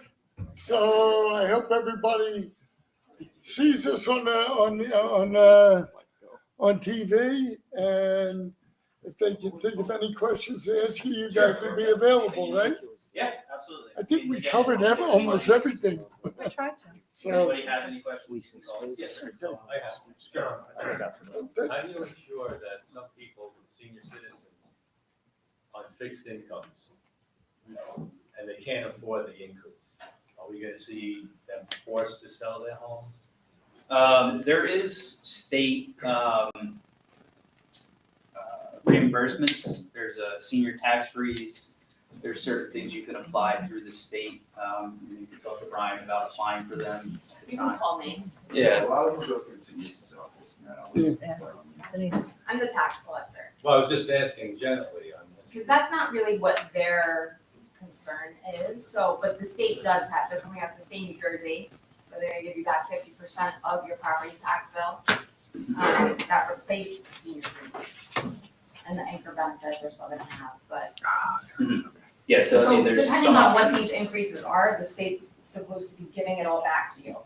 As long as you make under $500,000 and you're 65. do you qualify, You shouldn't Nick? really have What's to that? worry that. Do you qualify? I don't know. 500,000? Can take the fifth. A lot of those forms are on the website. Yeah. Our website, well, we will on that. Sorry, anybody else? Okay. Thanks again. Yeah, Thank you. Thank you. Thanks a lot. Thanks. Thank you. Good luck with your driveway. Thank you. Thank you. Come and visit us. Appreciate it. Okay, let's go to council business administration, Kathleen. Thank you, Mayor. We have ordinance 2025-07. This is an introduction of an ordinance amending Chapter 147 of the Code of the Borough of New Providence entitled Fees and Licenses. So we're updating this ordinance to include fees and license changes related to the new electronic vehicle charging stations. Electronic. I like Yay. Electric, sorry. As well as sewer use fees and an increase in leaf vacuuming fees, to name a few. All right, thank you. Advisory board, Matt? Yes, we have Resolution 190 is a resolution authorizing the purchase of art sculpture entitled Seafoam Resting Spot from Dennis Foles. We're going to be purchasing that using funds from the public art account, and any balances left over will be coming from our 2019 capital account that we already have for Harmony Park. Seafoam Resting Spot, if you noticed, is the one that's closest to the beginning of the park. It's actually a little seat also for people to sit on. It's a really nice sculpture. And it's called seafoam because that's the color of the paint used. There you go. Okay, community activities, Diane? Thank you, Mayor. Resolution 2025-191 is a resolution authorizing the mayor and municipal clerk of the municipality of New Providence to execute an agreement with the County of Union to modify the cooperative agreement dated June 2014 as amended July 2017. In order to continue receiving funds as an urban community, Urban County. urban county, sorry. HJ, concerned I was going to mispronounce the letter J. HJUD requires that the county have each unit of government adopt an annual shared services agreement that specifies the new grant awards for the 25-26 fiscal year. 2025-192 is a resolution authorizing the application of the State of New Jersey Department of Environmental Protection for Green Acres Grant for Oakwood Park Playground Project. This has to do with, obviously, our Oakwood Park renovation to the playground. New Providence has proposed the redevelopment of that existing playground to include a safety surface, new playground equipment, fencing, and pathways. Additionally, we will demolish the existing restrooms and construct new restrooms with family-assisted type of restrooms. We were awarded $750,000 for this project from the DEP in accordance with Jake's Law, which I think we all are familiar with. This resolution allows the borough to execute the agreement and any amendments for the state with the state for this project. The borough agrees to comply with all applicable federal, state, and local laws, rules, and regulations in its performance of the project. It's just paperwork. Is that a complete the snack shack as well? That whole building? Or is it just the building will remain, but there'll be improvements. they'll improve in it? Okay, The perfect. bathroom's Thank gonna you. be demolished. Okay, Alex. Thank you, Mayor. Resolution 2025-193, resolution accepting proposal of Colliers Engineering Design, Inc.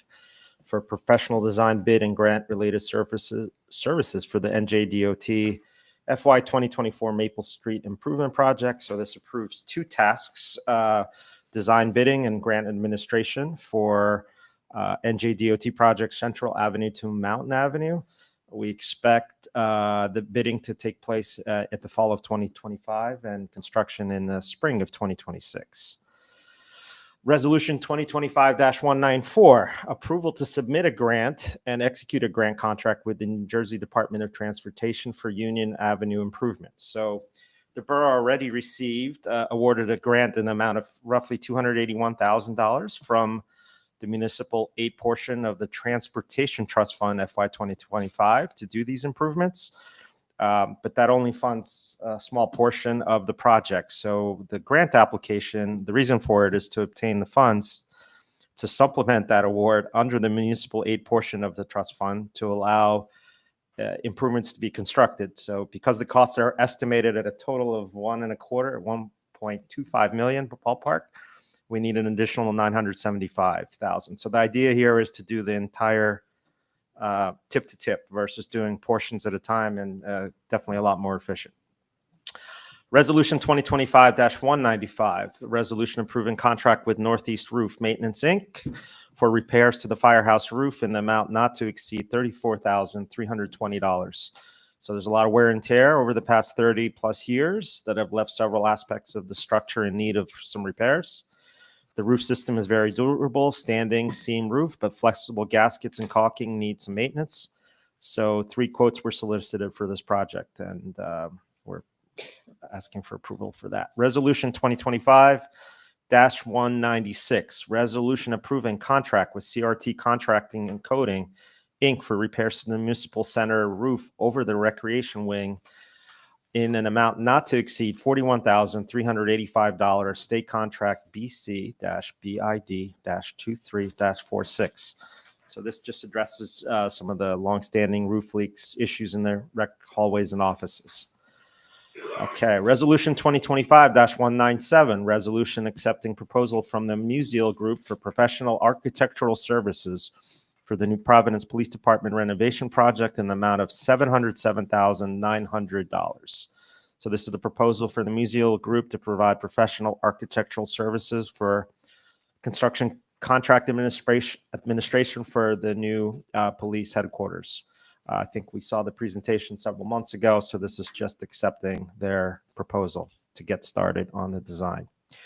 Resolution 2025-198, resolution approving contract with Blue Scope Construction for design and build services of the new Department of Public Works facility in the amount not to exceed $3,872,647, Sourcewell Co-op.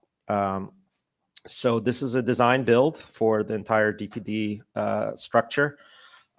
Just to give people an idea, the design services begin around September 30th of 2025. Project design engineering November 2025. Try to get our budget complete by end of December 2025. Start with the permits in January of 2026. Start construction through project completion July of 2026. So hoping the duration from design to construction is about 42 weeks. So we have to temporarily relocate the DPW staff, emptying the existing buildings and garages. So we saw that presentation as well several months ago.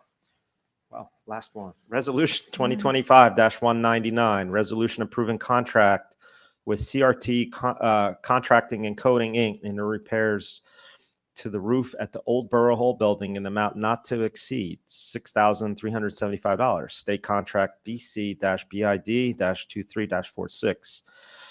So this entails recoating a small area of the flat roofing. We need to do this because that's the location the police department will relocate to temporarily. That's it. Thank you. Sure? Yeah. Okay. Finance, Lisa. Thank you, Mayor. Got Resolution 2025-200, resolution providing for the insertion of any special item of revenue in the 2025 budget pursuant to NJSA 40A4-87, Chapter 159, PL 1948. This is the National Opioid Settlement for 2025 for $3,122.10. We have Resolution 2025-201, resolution providing for the insertion of any special item of revenue in the 2025 budget pursuant of NJSA 40A4-87, Chapter 159, PL 1948. This is the Community Development Block Grant, CDBG, the ADA access ramp for $39,500. Inserting that into the budget. Another insertion with Resolution 2025-202, insertion of any special item of revenue in the 2025 budget pursuant of NJSA 40A4-87, Chapter 159, PL 1948. Again, the CDBG block grant. So this is the Senior Citizen Public Services and High Risk Healthcare Program. We'll be inserting $16,750 into the budget. One more, we have Resolution 2025-203, inserting any special item of revenue in the 2025 budget pursuant, is that 2025? Bernadette? I'm sorry. It says 2019. 2019. It's really 2025. It's 2025. Oh, yeah. I'm like, we're not going back 6 years. Okay, sorry. The 2025 budget pursuant of NJSA 40A4-87, Chapter 159, PL 1948. This is the Bulletproof Vest Partnership Program, and we're inserting $6,776 into the budget for that. We have some bills payable list. This is Resolution 204. The amount $7,050,489.66. The largest of these bills is the New Providence Education July school tax levy for $5,205,307,000. Jack Donaghy Company, $563,705 for a sewer jet. Cambria Automotive, $282,820 for a truck with a plow. Horizon Healthcare for our July healthcare, $141,219. And the library, $104,957 for the July appropriation. Lastly, we have Resolution 2025-205. This is a resolution increasing the bid threshold from $44,000 to $53,000 for the Borough of New Providence. This is the state treasurer has exercised her authority to adjust bid thresholds for contracting units subject to the local public contracts law and the public school contracts law. These adjustments become effective July 1st of this year, or a couple last week, whatever. They're available on the Division of Purchase and Properties webpage.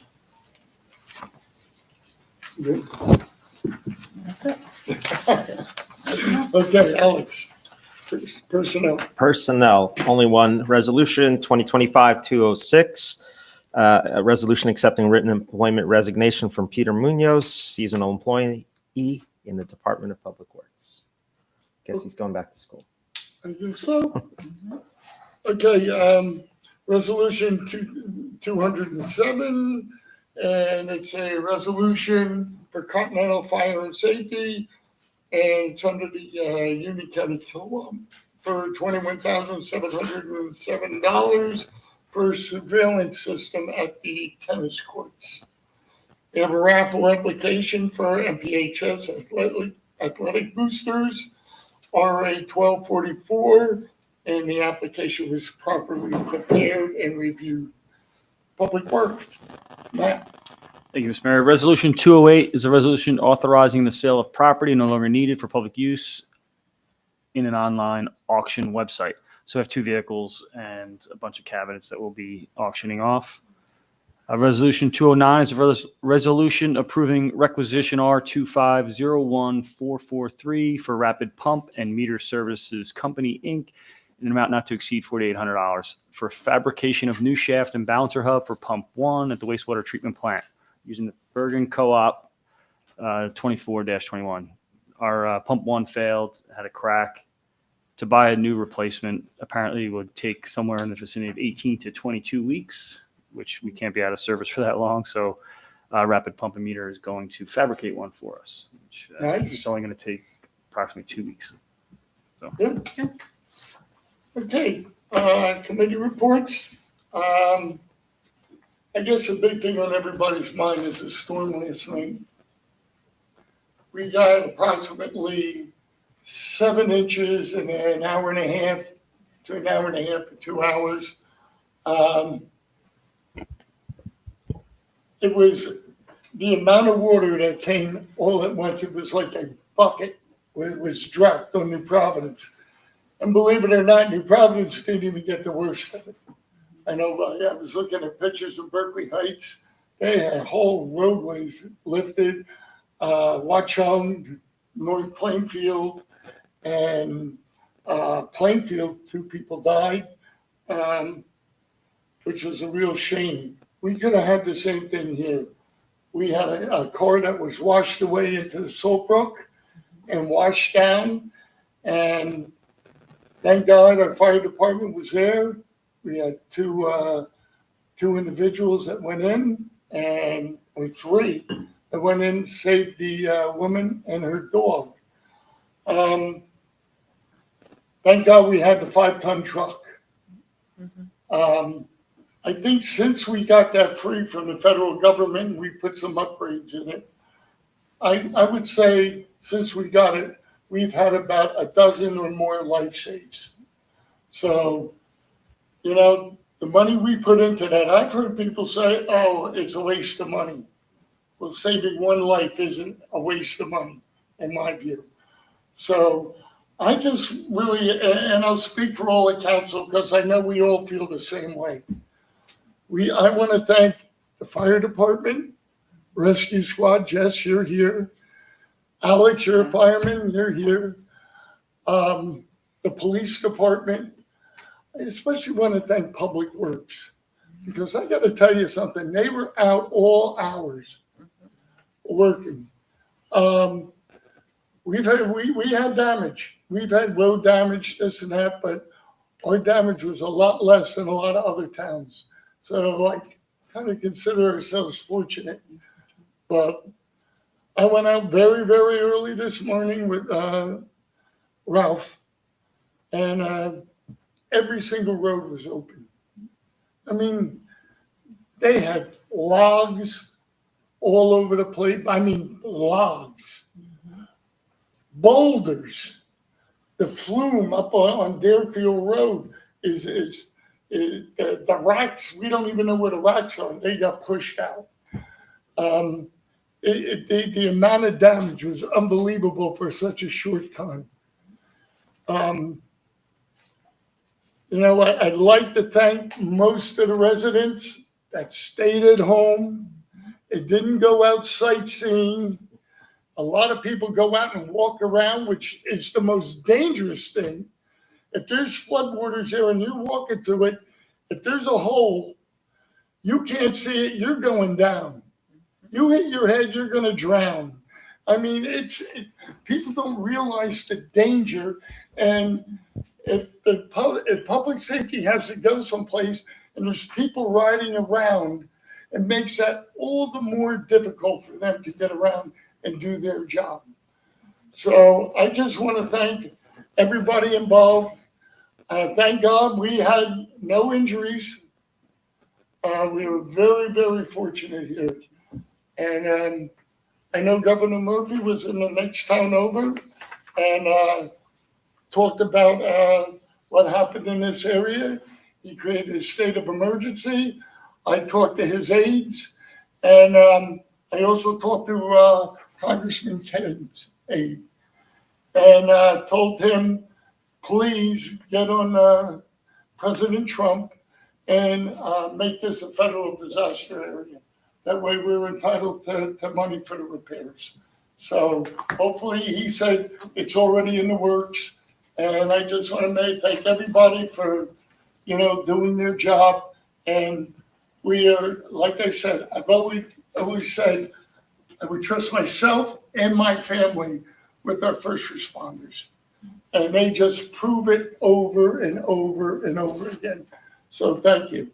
So at this point, I'll go to you, Nadine. I'm going to actually say operations normal. A Okay. couple of meetings, but nothing out of the ordinary to report. Okay, Alex.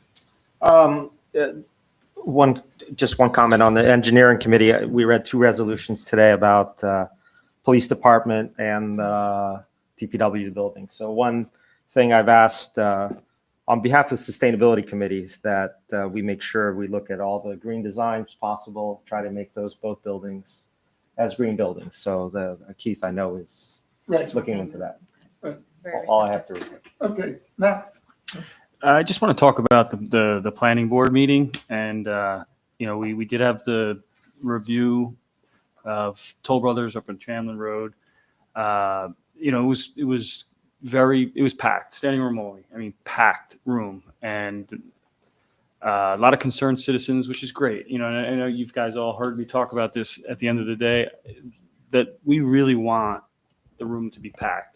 Right. We want input. We want people to hear what's happening and what's going on and ask questions. I think, Mr. Mayor, you did a fantastic job of, jumping right out in front of some of the most obvious issues and concerns that we have here in the borough.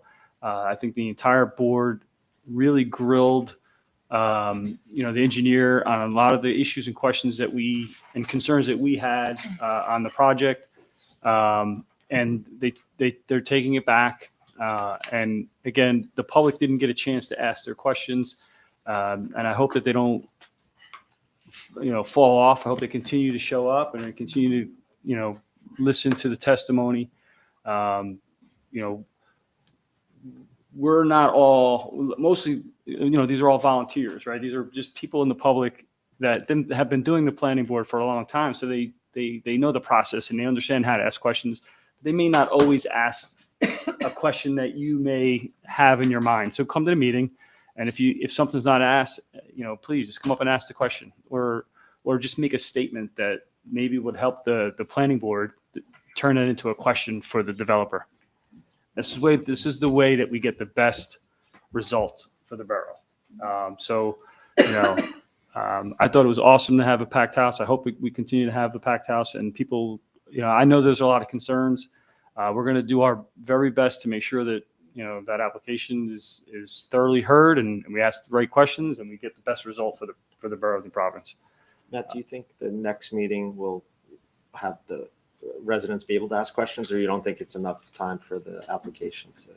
Well, they will be able to cross-examine the engineer. Okay. All right. So the engineer. If he finishes his testimony. That's right. in time. That's right. Got it. So we went through the entire process of how the planning board works at the beginning of the meeting. And unfortunately, the engineer testified all the way up to the 11 o'clock, hour.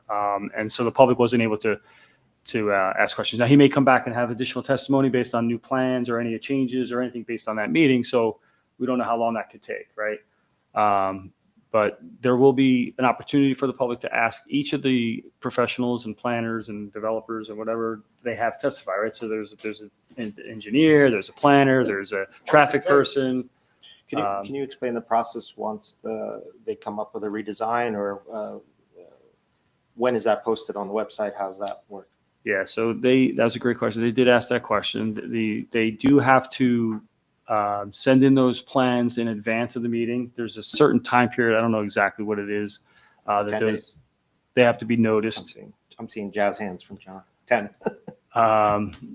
They'll have to post the plans, give them to the professionals, right? Our professionals will need to review. They just can't show up with revised plans, right? They'll have to go through the review of our professionals prior to the planning board meeting as well. So they'll be thoroughly vetted and up and on the website and the planning link where they currently are now, if there's any changes. Great. Thank you.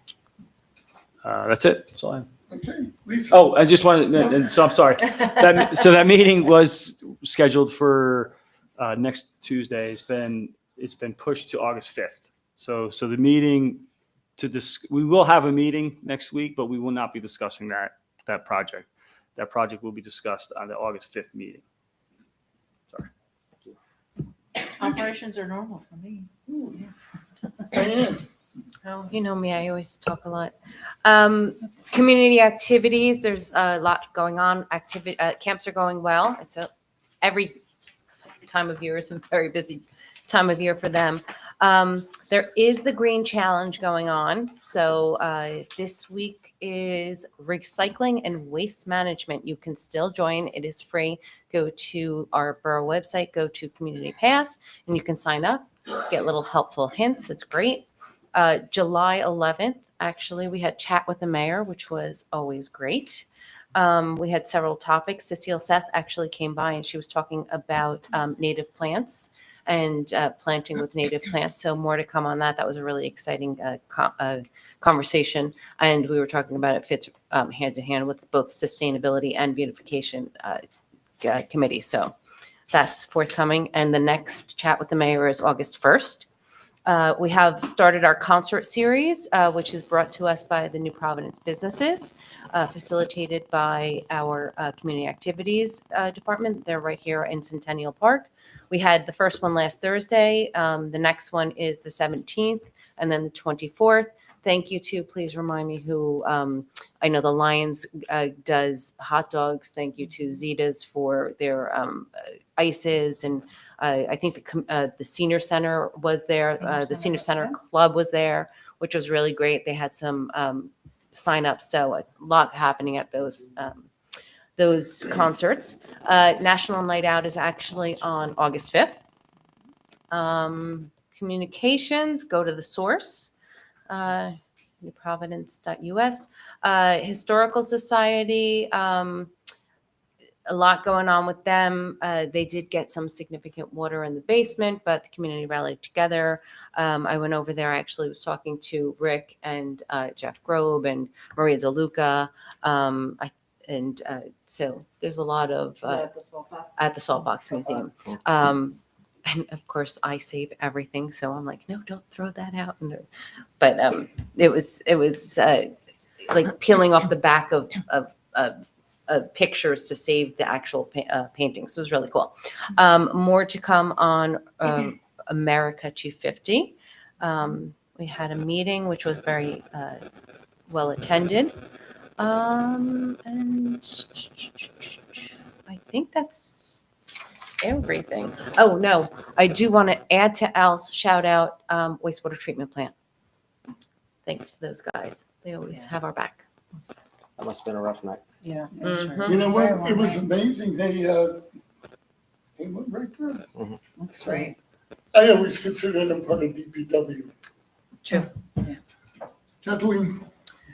Thank you, Mayor.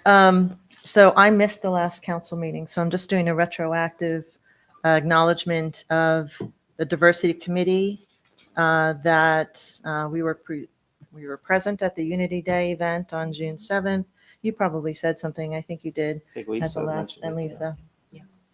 But I'd just like to publicly commend Sunil Abral, Shonda Jansen, Jihun Kurska, and the students who worked on planning the event and making it a very welcoming afternoon celebration.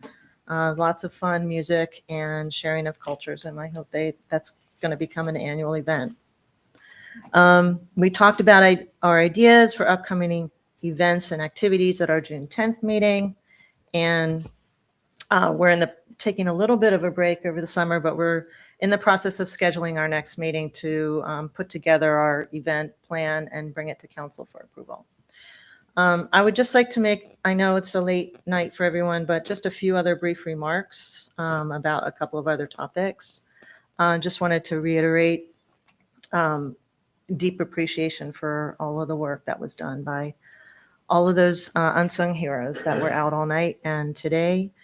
We're really lucky that there was no loss of life yesterday. It could have easily happened because this was such a fierce storm.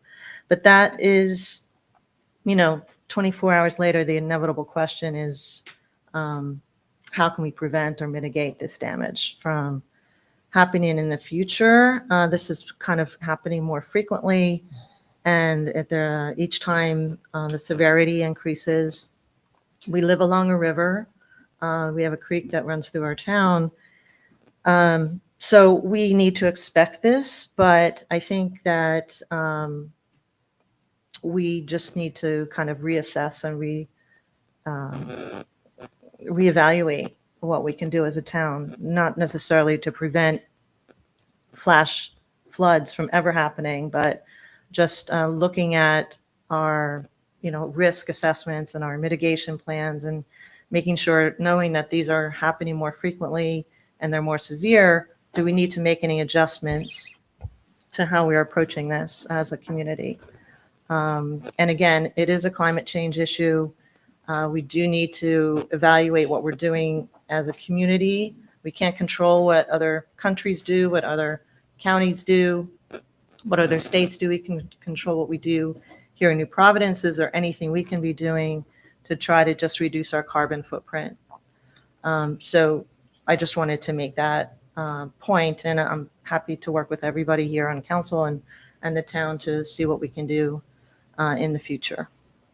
I also just wanted to explain at the May 27th meeting, the bond ordinance was introduced and I abstained from that vote because I didn't have the opportunity to thoroughly review all the materials. I wanted to mention that I did have a separate meeting with our borough administrator and the chief finance officer and Lisa and Nadine, and we went over the questions on June 10th. I very much appreciate the input that I got from them. And, council votes are important decisions. It's not a given. And having all the data necessary to make an informed decision is very important. So thank you very much for that. Lastly, I want to express my appreciation for the residents of our town who have taken the time to attend recent council meetings or planning board meetings or other meetings. And we know that everybody's busy, but being present makes a big difference. So you get the facts, you understand how your governing bodies make their decisions. So I welcome and encourage community engagement in these ways. I just want to make a public service announcement for the borough's Notify Me service. You can go on the website. Every resident can click that Notify Me button. And by doing that, you can sign up for notifications either through email or text message about everything that's happening in the borough. Probably more than you really want to know, but you can select just those things that are important to you. And you can also subscribe to the borough calendars and have that automatically added to your own personal electronic calendar. So again, go to newprov.us and click on the Notify Me option. But we love to see people coming to all of our meetings. Thank you. Bernadette. Thank you, Mayor. So even the storm of the century did not keep us from milling today. Milling started early this morning, thanks to DPW for working with the milling company. Paving will begin next week, beginning on Tuesday, weather permitting. And I would encourage anyone who's on the list for paving to check the website daily, as different things do affect whether they move on to the next street or not, whether, sometimes there's just issues on the job and they may not stick to the schedule. So, for those of us who are moving cars, check the website before you go to bed at night. Passaic Street Bridge, the steel has been put in place. We're anticipating cement being poured soon. There's no time, I don't have a timetable for completion, but once the cement is poured, we'll have a better idea of where we sit. And lastly, we did get more than a handful of phone calls today regarding storm debris pickup from DPW. Ralph and I have been working together today to try and put that in place for residents. Ralph is currently seeking permission from the DEP. As you guys know, we are a recycling center. We are not supposed to be taking in anything other than recyclable items down at the yard, including just having a dumpster that we fill and have taken away. So that has to have permission from the DEP in order for us to do that. At the same time, he's seeking that permission. Denise reached out to GovPilot today to create a form for residents to go on, where they'll tell us who they are, what they need to be picked up, and then DPW will coordinate with them. So hopefully, as soon as the form is ready to go and Ralph gets his permission and the dumpster is delivered, we'll be putting out something borough-wide to let residents know that storm debris material only will be picked up, and they'll have to let us know on the form. That's it. Okay, thank you. Okay, we have public comments. It's an opportunity for any member of the public to be heard about issues that are not separate topics scheduled for public hearing tonight. To help facilitate an orderly meeting and permit all to be heard, speakers are asked to limit their comments to 3 minutes and may only speak once on any one topic. Please state your name and address for the record. Anyone wishing to address council? Yeah, Bob, go ahead.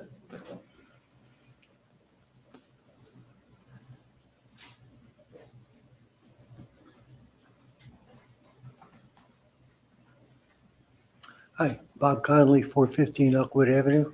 Just a comment, really not a question, on the driveway improvement plans that we saw this evening. I'm both a close neighbor of the library and a person with limited mobility. And from my perspective, that plan is just such a win, I can't tell you. I just wanted to commend Stacy with coming up with it, self-funding it, giving a presentation. It's really just a terrific job. She's really a star. She really is. Yeah. She's really turned that library around, and the board's doing a great job. And like you said, that was a no-brainer. Yeah. I wish you were still here, but just pass the word on to her. We'll let her know. Okay. Thanks, Bob. Thank you. Yes, Brian.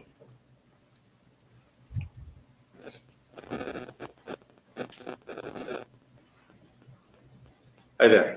Brian Gardner, 25 Knollwood Drive. I have 3 topics, but I'll take 3 turns so other people have a chance. The first one, on the property appraisals, I like and understand the plan as it was laid out. Matt and Bernadette were talking about the communication plan. I would just, my comment is suggesting that you add some kind of fraud prevention to that communication. What the person laid out was pretty straightforward, but it's also very easy for someone to copy and scam. So, some kind of like fraud line that people can call if they think that someone is misrepresenting themselves as the appraisers, I think would be a very good idea to go along with that communication. Okay. All right, thank you.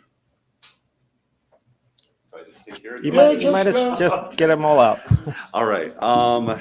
Geez. Next one. Okay. I definitely want to, Mr. Mayor, what you said, echo the appreciation for all the borough teams that worked very hard throughout the last 24 hours to keep our town safe, to keep our town open and working. I really appreciate what you just said about offering residents an opportunity for damaged goods removal, and definitely I agree with Kathleen in terms of being better prepared for this in the future. The one question that I have heard from a number of residents that didn't get covered is, was an NP alert sent out last night? And if not, what was the rationale for not sending that? I can answer. Oh, sorry. No, there wasn't an alert sent out. The people who are generally in charge of sending that out is our OEM, and they were all out in the street last night, including myself and DPW. Okay. So, we would hope that when people are looking outside and they see torrential rain and flooding in their streets, that they would have, the sense not to go out One would themselves. certainly hope so. Correct. Okay, understood. Thank you. And then third, I agree with what Matt said about how great the planning board meeting was. It was my first planning board meeting. The one thing that I would strongly encourage is if there's anything we can do to fix the technology in the room. I think for those who are here, the sound and the video issues that were encountered were very disruptive. Not having that monitor on in the back is particularly problematic. So anything you can do to fix the sound, maybe Wi-Fi for the public, and fix the screens would be greatly appreciated, preferably before the fifth meeting, because I think you are going to have a packed house. That's it. Thank you. Thanks. Anyone else? Yes, Alan.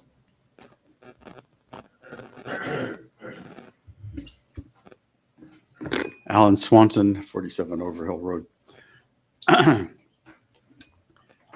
was going to talk about something else, but I have to talk about this. There are 60 million Americans that have hearing loss.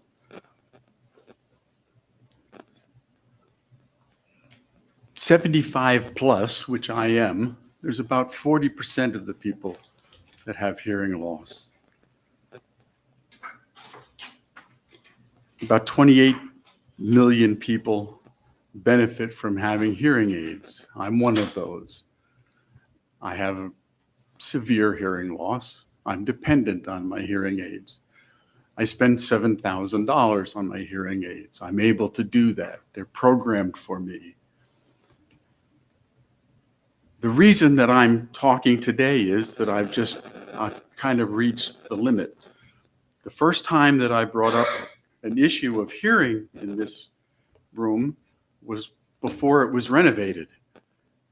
And that was in 2018, I believe.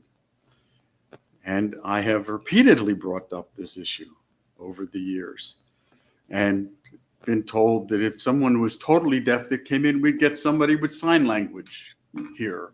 And I pointed out that about 5% of the people who are severely or profoundly hearing impaired understand sign language. I don't know sign language. My mother died at 97 and she was totally deaf, but she was severely limited in hearing all of her life, pretty much.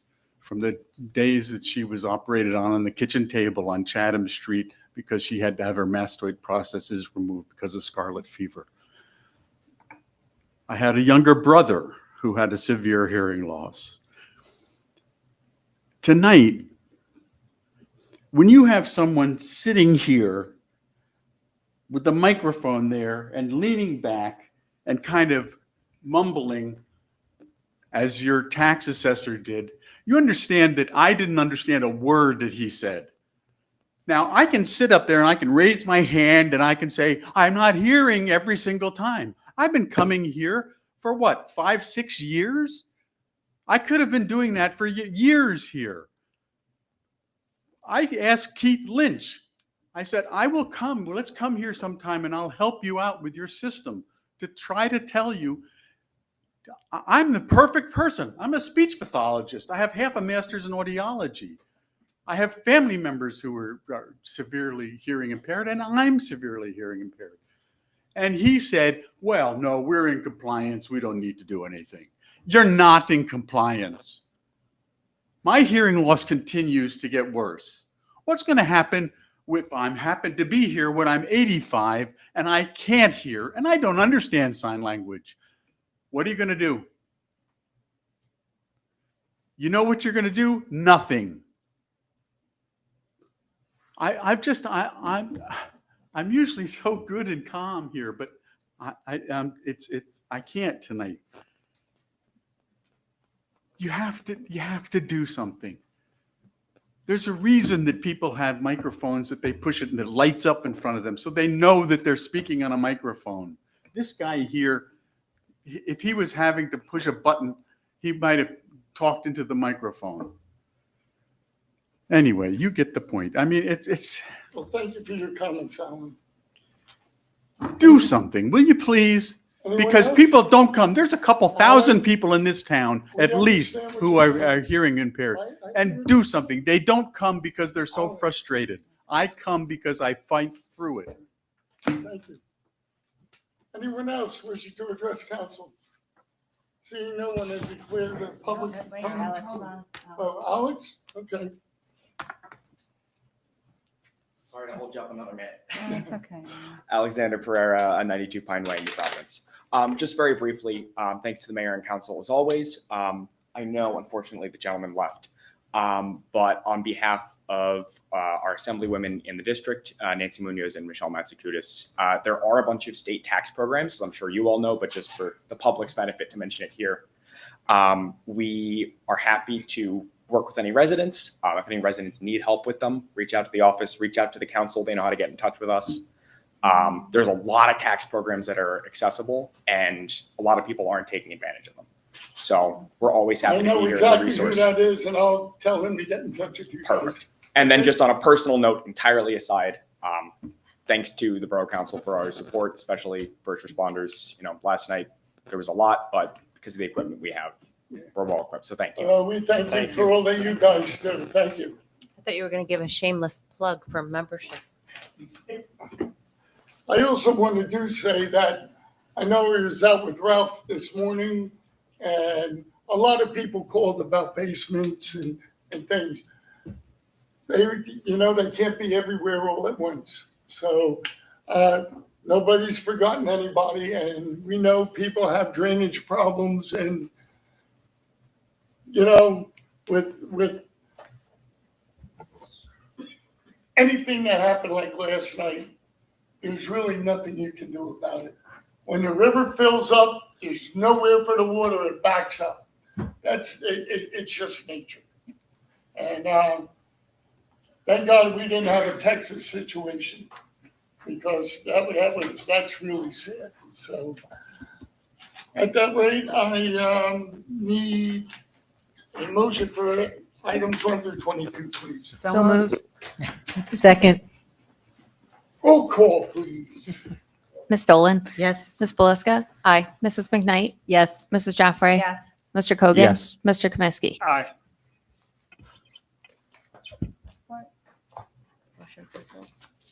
Oh, look at everybody's waiting.